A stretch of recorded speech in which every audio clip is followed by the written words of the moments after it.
আজ রবিবার পহেলা বৈশাখ। বাংলা বর্ষপঞ্জিতে আজ যুক্ত হবে নতুন বাংলা বর্ষ 1431। বাংলার চিরায়ত উৎসব চৈত্র সংক্রান্তি ছিল গতকাল।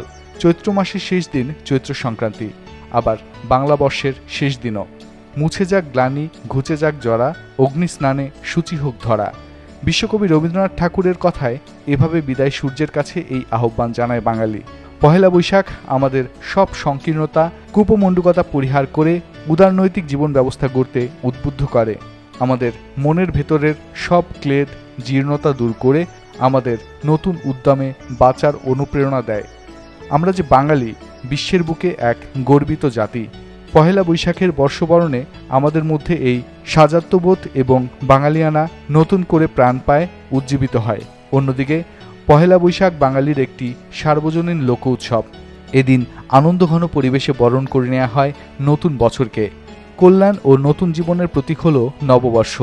অতীতের ভুল ত্রুটি ও ব্যর্থতার গ্লানি ভুলে নতুন করে সুখ, শান্তি ও সমৃদ্ধি কামনায় উদ্যাপন করা হয় নববর্ষ। আজ পহেলা বৈশাখে বর্ণিল উৎসবে মাতবে দেশ। ভোরের প্রথম আলো রাঙিয়ে দেবে নতুন স্বপ্ন, প্রত্যাশা আর সম্ভাবনাকে।